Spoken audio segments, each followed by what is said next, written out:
मंगलम कुंद कुंदाद्यो जैन धर्मो सुमंगलम सर्वमंगल मांगल्यम सर्वकल्याणकारकं प्रधानं सर्वधर्माणां जैनं जेतु शासनं जैनं जेतु शासनं। देवादिदेव खजाराट से आदिनाथ भगवान की जय। परम पूज्य आचार्य ज्ञान सागर महाराज की जय। परम पूज्य आचार्य गुरुदेव श्री विद्यासागर महाराज की जय। मुनि श्री विमल सागर महाराज की जय। तीन कमनोकड़ महाराजों की जय। बोलो आनंद सागर जी महाराज की जय। बोलो मुनि संघ की जय। ऐसे आपको अनेक प्रसंग सुनने को मिल जाएंगे जिसमें शिष्य को पद प्राप्त करने के लिए गुरु की भक्ति पूजा विनय आदि कुछ करना पड़ा। क्यों करना पड़ा? इसलिए कि ये पद हमें, गुरु का पद हमें प्राप्त हो जाए। इसको आपको ढेरों उदाहरण मिल जाएंगे जिनमें शिष्य खूब खुशामद आदि करता है, भक्ति करता है, किसी तरह हमें ये पद प्राप्त मिल जाए और इस पद के प्राप्त होने पर हमारी दुनिया में प्रसिद्धि और ख्याति हो जाए। ये तो आपको मिल जाएंगे, पर ऐसा प्रसंग आपको कभी सुनने में नहीं मिला होगा जिसमें गुरु को स्वयं शिष्य को मनाना पड़ा। क्या है? गुरु स्वयं शिष्य बनने के लिए तैयार हो रहा है, अपने पद को छोड़ने के लिए तैयार हो रहा है। ऐसे प्रसंग मिलना बहुत कठिन और दुर्लभ है जिसमें स्वयं गुरु बार बार स्वयं तो मना ही रहा है और लोगों से भी तैयार कर रहा है, किसी तरह शिष्य पद लेने के लिए तैयार हो जाए। ये तो मार दो धर्म परम में आप सुन चुकी हैं। मनुष्य में मान कसाय की ही मुखता रहती है, मनुष्य किसी के आगे झुकना नहीं चाहता और बाहुलता मनुष्य में मान कसाय की ही पाई जाती है। पर किसी विद्वान ने यही कहा था कि अभी तक हमने मारदव धर्म के बारे में बहुत कुछ पढ़ा है, बहुत कुछ सुना है, पर पहली बार देखने में आ रहा है कि स्वयं आचार्य ज्ञान सागर महाराज ये मारदव धर्म का पालन करते हुए हमें दिख रहे हैं। क्या दिख रहे हैं? एक शिष्य के आगे झुक रहे हैं कि तो हमारे गुरु बन जाओ, पर शिष्य तो और गुरु से आगे का है। आचार्य ज्ञान सागर महाराज अध्यात्म की तो धनी थे, पर अपने शिष्य को भी वही अध्यात्म खूब अच्छी सी दिया। शिष्य भी इसी तरह का था कि वह भी तैयार नहीं था। तो इस तरह लगभग आचार्य ज्ञान सागर महाराज 83 वर्ष के हो चुके थे। उन्हें अपने समाधि मरण की बड़ी चिंता थी कि आखिर हमारा समाधि मरण कैसे होगा। एक दिन आचार्य ज्ञान सागर महाराज बैठे हुए थे, उनके परम भक्त छगन लाल जी पाटनी आए और ज्ञान सागर जी से बोले, महाराज जी आज तो आप बहुत चिंतित दिख रहे हैं, क्या है इस चिंता का विषय? इस चिंता का विषय यही है कि कितने बार इस विद्यासागर से मैं कह चुका हूँ, पर ये मानने के लिए तैयार नहीं हो रहा है। ये हमेशा यही कहता है, मुझसे ये नहीं हो सकेगा, मुझसे ये नहीं बन सकेगा, हमारी उम्र बहुत छोटी है, हम कुछ नहीं कर पाए, हम तो आपके चरणों में रह के ही सब कुछ करेंगे, हमें तो ऐसी साधना करने दो। यही बार बार कहता है। आखिर कब मानेगा ये विद्यासागर? और इस तरह की स्थिति अगर होगी तो ये मेरी समाधि बिगाड़ देगा। ये गुरु ज्ञान सागर महाराज कह रहे ये समाधि बिगाड़ देगा। आखिर चाहता क्या है? पर छगन लाल जी बोले कि मैं भी स्वयं इसको मैं भी जाके आचार्य महाराज कितनी बार उनसे निवेदन कर चुका, सब कुछ कह चुका, आखिर बोलती नहीं, वो तो हमेशा जब भी कोई निवेदन रखो मौन ही रहती हैं। तब पूज्य ज्ञान सागर जी बोले, इस तरह अगर वह मौन रहेगा तो वह अपनी प्रतिभा को बढ़ा नहीं पाएगा।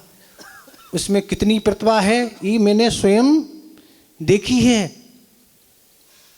तो आखिर वह बोले, आप ही उपाय बताएं कि उनको कैसे तैयार किया जाए। तब ज्ञान सागर जी महाराज बोले, देख लो तुम्हें कैसा क्या करना है, मैं तो कोशिश कर चुका हूँ पर अभी तक सफल नहीं हूँ। तब जाके चार लोगों ने यह चर्चा की।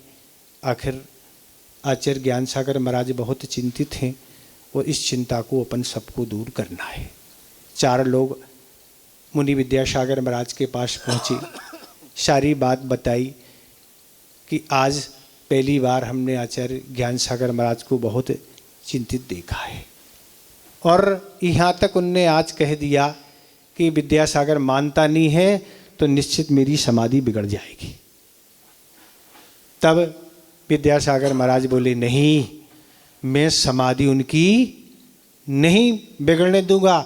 मुझ पर कितनी भी आपत्ति आ जाए पर उनकी मैं समाधि नहीं बिगड़ने दूंगा। मैं पूरा मन वचन और काया से उनकी सेवा करूंगा और उनकी समाधि कराऊंगा। तो समाधि आप कराएंगे पर उनकी चिंता कैसे दूर होगी? आखिर चिंता का तो उनका एक ही भाव है कि मैं ये आचार्य पद का त्याग करके विधि पूर्वक जो आगम की आज्ञा है और शल्यकना धारण करूं। जिनने आपको दीक्षित किया है, शिक्षित किया है, सब कुछ अनुभव सब कुछ सिखाया है, क्या आप उन्हें गुरु दक्षिणा नहीं देंगे क्या? नहीं, बिल्कुल दूंगा। कैसे फंसाया गया देखो आप, इतनी जल्दी मानने वाले नहीं थे। सारी कोशिशें हो गई थी पर ये अंतिम कोशिश थी। देंगे ना, बस तो गुरु दक्षिणा देंगे तो कोई बात ही नहीं, फिर तो काम बन ही गया ना। गुरु दक्षिणा देने का अर्थ है गुरु जैसा कह रहे हैं उनकी आज्ञा को स्वीकार कर लेना, वही गुरु दक्षिणा है। इसलिए आप विकल्प नहीं करें, आप अच्छी तरह से आचार्य पद को स्वीकार करें और अच्छी सी उनकी समाधि कराएं। आखिर मौन थे, क्या कहें कि गुरु दक्षिणा तो क्या सर्वस्व ही उनका है, उनका ही दिया हुआ सब कुछ है। तो इस तरह उन्होंने, बहुत संक्षेप में हम अपनी बात को कहेंगे, समय हो रहा है, ज़्यादा कुछ नहीं कहना है। तो इस तरह उन्होंने आचार्य पद को स्वीकार कर लिया। वह चारों लोग ज्ञान सागर महाराज को जाके बता दिया कि इस तरह स्वीकार कर लिया। आचार्य ज्ञान सागर बड़े महाराज बहुत हर्षित थे कि आज तो काम बन गया। और आचार्य ज्ञान सागर महाराज ने भी उस मुहूर्त को निकाल लिया जो आचार्य पद के त्याग का और आचार्य पद ग्रहण का वह मुहूर्त था और सारे लोग हर्षित हो गए। और इस तरह आचार्य ज्ञान सागर महाराज ने अपना आचार्य पद त्याग करके सारी समाज और मंच पर आचार्य पद उनको प्रदान कर दिया और स्वयं उस सिंहासन पर उठ के एक साधारण चौकी पर बैठ गए और उनके चरणों में निवेदन कर रहे हैं कि हे गुरुदेव, ये है मान कसाय। अभी हम कह रहे थे आपको कि माधव धर्म की परिभाषा और वक्तव्य तो देना बहुत सरल है, पर अगर सीखना है कुछ तो पूज्य ज्ञान सागर महाराज से सीखो। जिंदगी के अंदर कोई किसी तरह की कोई कला की कमी हो तो किसी तरह से कोई कमी नहीं। साधना का क्षेत्र देखो, त्याग का देखो, ज्ञान का क्षेत्र देखो। लोग तो ये बताते, एक महाराज ने तो हमें ये बताया था कि लोगों को तो ज्योतिष के लिए हाथ देखना पड़ते हैं, वो हाथ नहीं देखते हैं, वो दूर से रेखा देख के भी व्यक्ति का जीवन पढ़ लेते थे। इतने बड़े ज्योतिषी वो थे, हर विद्या में वह पारंगत थे। चाहे सुर ज्ञान हो, सुर ज्ञान बड़े प्रिय था और सुर ज्ञान से देख के वह काम कर लेते थे। तो इस तरह ये साधारण चौकी पर बैठ कर यही निवेदन कर रहे हैं, हे गुरुदेव हमें संग में रहने की अनुमति प्रदान करें और अपने आप हमारे गुरु बनकर समाधि मरण हमारा कराएं। ये सारी प्रक्रियाएं हो गई, आचार्य पद आदि सब कुछ प्रदान हो गया, पर फिर भी लघुता थी। लघुता तो यही है कि आचार्य पद पर होते हुए भी इस तरह की अब उनने यह संलेखनामृत स्वीकार कर लिया, पर जब आचार्य पद पर रहती थी तो लोग तो उनके पास आते ही थे, जुड़े थे, और वह कहते रहती थी कि आचार्य महाराज आप हमारे यहाँ पधारो, आप हमारे यहाँ पधारो।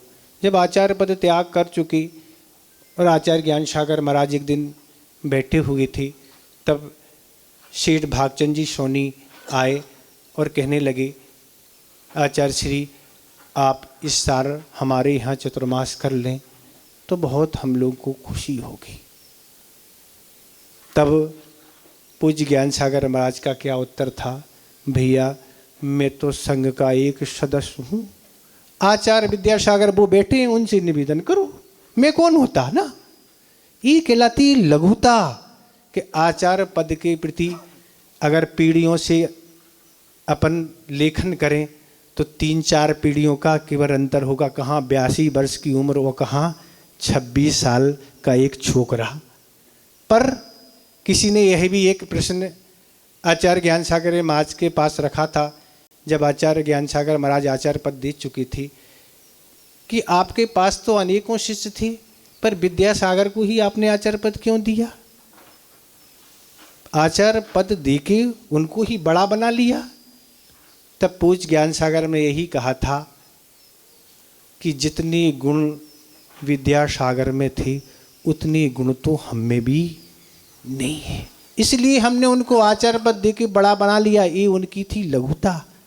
और उन्होंने कहा बड़ा उसे ही कहते हैं जिसमें क्षमा, उदारता, विनय, त्याग, साधना आदि अधिगत हो, उसको बड़ा कहते हैं। इस तरह से सारे गुण विद्यासागर में थे, इसलिए हमने किसी को पद नहीं देके उनको ही आचार्य पद देके बड़ा बना लिया। ये उनकी लघुता है। तो इस तरह आचार्य ज्ञान सागर महाराज को काफ़ी प्रयास करने के बाद यह सफलता मिली। और ऐसे आचार्य महाराज की तो लघुता के बारे में सैकड़ों संस्मरण हैं, जिनकी चर्चा ज़्यादा कुछ नहीं करना है क्योंकि समय हो रहा है। फिर भी उनकी लघुता कितनी थी। आचार्य महाराज के द्वारा दीक्षित ऐसे अनेकों शिष्य हैं जिनका अनेक प्रकार की, जिन्होंने सर्विस डिग्रियां हासिल की हैं, काफ़ी उनकी उच्च लेवल की एजुकेशन है। तो ऐसी कई तरह के लोग हैं जिन्होंने MSc, MA, अनेक तरह की M.Tech आदि पढ़ाई की, और आचार्य महाराज की त्याग साधना आदि को देखकर उनका मन नहीं लगा और वह आचार्य महाराज से व्रत लेके दीक्षित हो गए। एक बार का प्रसंग है कि गुरुदेव के सामने यह चर्चा चल रही थी कि आचार्य महाराज इनने यहाँ तक पढ़ाई की है, ये यहाँ तक पढ़े हैं, ये वहाँ सर्विस करती थी, ये वहाँ सर्विस करती हैं, इस तरह की ये पढ़ाई करके आपके पास आ गए। तरह तरह के शिष्य हैं आपकी ऊंची लेवल पढ़ाई करने के लिए। तब गुरुदेव कहने लगे, भैया मैं तो बहुत कम पढ़ लिखा हूँ, मैं ज़्यादा नहीं पढ़ा लिखा हूँ, मैं तो बहुत कम पढ़ा लिखा हूँ। तब आचार्य महाराज के किसी शिष्य ने कहा, गुरुदेव आप विश्व की ऐसी यूनिवर्सिटी में पढ़े हैं जिसमें हर आदमी को एडमिशन नहीं मिलता, ऐसी है पूज्य ज्ञान सागर महाराज यूनिवर्सिटी, जिसका निकला हुआ छात्र हमेशा टॉप ही करता है और जिस यूनिवर्सिटी पढ़ने के बाद कहीं पढ़ने की आवश्यकता नहीं होती है, ऐसे आप उस यूनिवर्सिटी में पढ़े हुए हैं। तो गुरुदेव की भी लघुता, आचार्य पद के बाद भी क्या स्थिति थी, एक अंतिम संस्मरण सुना के अपनी बात को पूरा करेंगे। कि आचार्य महाराज एक बार विहार कर रहे थे और बिहार करते करते बिहार का जैसे समय हो रहा था, जो भी बिहार करवाने वाले थे वह गाड़ी में सामान साला रखा रहे थे। आचार्य महाराज अपने स्थान पर बैठे थे और आचार्य महाराज ने देखा कि वो सिंहासन को उठा के ट्रक में रख रहे और रखते हुए देख लिया, पूछा ये सिंहासन क्यों? आचार्य महाराज सिंहासन इसलिए रखे हुए हैं कि शायद रास्ते में कहीं सिंहासन मिलता है और कहीं नहीं मिलता है, और सिंहासन नहीं होगा तो फिर अच्छा नहीं लगता हम लोगों को। तो आचार्य महाराज ने क्या उत्तर दिया कि भैया मैं सिंहासन पर नहीं बैठूंगा तो क्या आचार्य नहीं कहलाऊंगा क्या? सिंहासन जरूरी है क्या? ये उनकी ही लघुता। तो ऐसे ही निरीह वृत्ति के धारे गुरु महाराज थे, ऐसे ही शिष्य हैं, उनकी अपनी प्रभावना आप देख रहे हैं कि गुरु कितने वह हैं जो अपने शिष्यों को सही मार्ग की शिक्षा देते हुए स्वयं आगे बढ़ते जा रहे हैं। इस तरह आचार्य पद के प्राप्त करने वाले गुरुदेव हैं। इतने ही हम पर्याप्त समझते हैं। अहिंसा परमो धर्म की जय। बोलो अनंत सागर जी महाराज की जय। आचार्य अनंत सागर मुनि अनंत सागर जी महाराज ने आचार्य श्री की लघुता, वास्तव में ज्ञान जिसके पास हो और उसके जीवन में लघुता हो उससे बड़ा नहीं, क्योंकि अगर थोड़ा सा ज्ञान हो जाए